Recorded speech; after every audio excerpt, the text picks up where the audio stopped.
मेरा नाम है कार्तिका राजवे। मैं स्टूडेंट हूँ क्लास 5A की। मैं सबसे पहले आप लोगों को न्यू 2025 न्यू ईयर की बधाई देना चाहती हूँ। जो आज का हमारा टॉपिक है उसका नाम है क्रांति। क्रांति को हम लोग इंग्लिश में कहते हैं रिवोल्यूशन। और क्रांति को अगर हम लोग नॉर्मल भाषा में बोले, जो चीज नहीं हो सकती, किसी चीज का उत्पादन हो जाना, ये क्रांति कहलाती है। जैसे हम लोग एक एग्जाम्पल ले लेते हैं जेम्स वॉट का। जेम्स वॉट ने इंजन बनाया था। इंजन बनाना भी एक क्रांति हो गई। किसी भी चीज का आविष्कार कर देना भी क्रांति हो गई, किसी भी चीज का। जैसे देखिए, इंजन, जब पहले इंजन नहीं था तो जो घंटों का सफर था वो महीनों में चलता था। जैसे आज मुंबई, मान लीजिए मुझे आज मुंबई के लिए निकलना है, तो अगर हम लोग यही पैदल सफर करेंगे तो हमें बहुत दिन लग जाएंगे।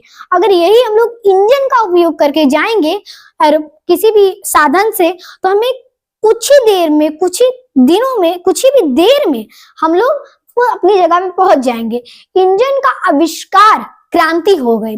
किसी भी चीज का उत्पादन हो जाना भी एक क्रांति है। फिर हमारा एक दूसरा एग्जाम्पल ले लीजिए। दूसरा एग्जाम्पल हमारा एरोप्लेन का था। एरोप्लेन में जैसे क्या होता है, एक रेलवे होता है।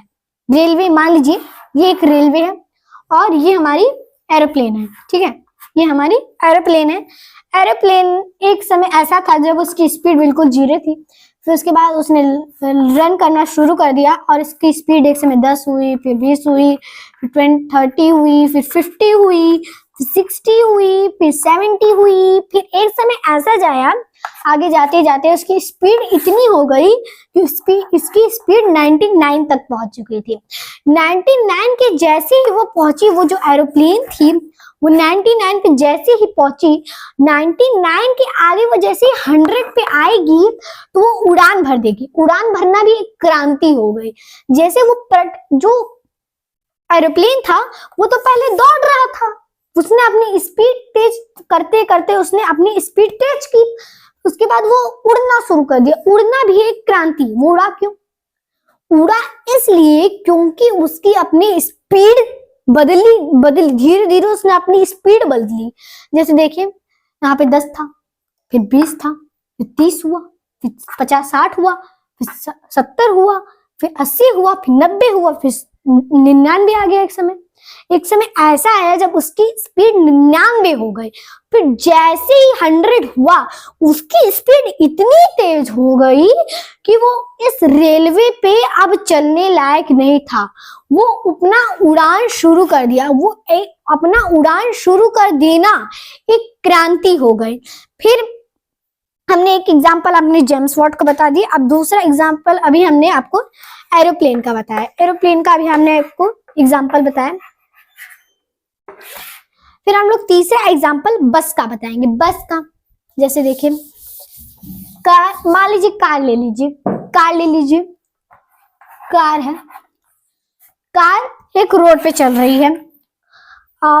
सुबह का समय है, कार रोड पे चल रही है और हमें जल्दी अपने घर जाना है। तो मान लीजिए कार चलते चलते उसकी स्पीड तेज हो गई एरोप्लेन की जैसे। इस एरोप्लेन में भी 10, 20, 30, 40 ऐसे उसकी स्पीड बढ़ रही थी। मान लीजिए कार की भी वैसी ही स्पीड बढ़ रही है, ठीक है। कार की स्पीड बढ़ रही है और एक समय कार की स्पीड इतनी बढ़ गई कि जो कार थी उसके जो चक्के थे वो उठने शुरू हो गए। जो कार थी उसके जो चक्के थे वो उठने शुरू हो गए। कार का जो रूल था वो तो सिर्फ रोड पे चलना था, लेकिन उसकी स्पीड इतनी तेज हो गई कि कार का रूल टूट गया और वो कार उछलने लगी। मान लीजिए ऐसा होता है ना कई बार कि कार की स्पीड इतनी तेज हो जाती है कि उछलने लगती है। इसकी वजह से कई बार एक्सीडेंट भी हो जाते हैं। तो यही किसी भी चीज का जो उसका रूल ना हो वो बदल जाए, वही रिवोल्यूशन कहलाता है, वही क्रांति कहलाती है। तो और मैंने आपको 3 एग्जाम्पल, पहले हमने आपको क्रांति को इंग्लिश में क्या कहते हैं वो बताया। फिर क्रांति को हम लोग नॉर्मल भाषा में क्या कर सकते हैं वो बताया। फिर हमने क्रांति का पहला एग्जाम्पल दिया, जेम्स वॉट का एग्जाम्पल किया। फिर दूसरा हमने आपको एरोप्लेन का एग्जाम्पल दिया था। फिर तीसरा अभी हमने आपको कार का एग्जाम्पल दिया। यही जो मैंने आपको अभी बताया वो सारी ही क्रांति थी। मुझे उम्मीद है कि आपको ये जो क्रांति जो चैप्टर था हमारा वो आपको समझ आ चुका होगा। अगर आपको ये वीडियो समझ आया है तो इसका आपको आपके अगल बगल अगर आपके कोई भी क्रांति हो रही है, कोई भी चीज हो रही है, तो आप उसको कमेंट बॉक्स में जरूर बताएंगे। और अगर मैंने अभी आपको जो क्रांति बताया है उसको मैं आपको नॉर्मल भाषा में बता दूं। अभी हमने कुछ देर 1-2 दिन पहले हमने द्वंद्वात्मक भौतिकवाद पढ़ा। तो द्वंद्वात्मक भौतिकवाद में क्या था कि उसका जो दूसरा नियम था, आपको याद होगा, मात्रा के परिवर्तन से गुण में परिवर्तन हो जाना। जैसे देखिए एरोप्लेन का अभी हमने आपको एग्जाम्पल दिया था, वो चल रही थी, उड़ने लगी, वो भी मात्रा के परिवर्तन से गुण में परिवर्तन हो गया। और जो इसमें फिर एरोप्लेन रेलवे पे चल रही थी, उड़ना शुरू हो गया, वो भी क्रांति हो गई। मात्रा के परिवर्तन से गुण में परिवर्तन हो जाए, ये द्वंद्वात्मक भौतिकवाद का दूसरा नियम है। उसमें आप कंफ्यूज मत क्लियर होइएगा, कॉन्सेप्ट अपना क्लियर रखिए। वो तो द्वंद्वात्मक भौतिकवाद का दूसरा नियम कहता भी है, लेकिन क्रांति भी वही कहती है। समझ लीजिए कि द्वंद्वात्मक भौतिकवाद का दूसरा नियम है, वही क्रांति है।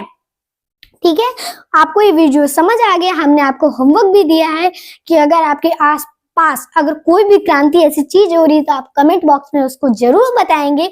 और लाइक सब्सक्राइब करना ना भूलें। और थैंक यू एंड धन्यवाद।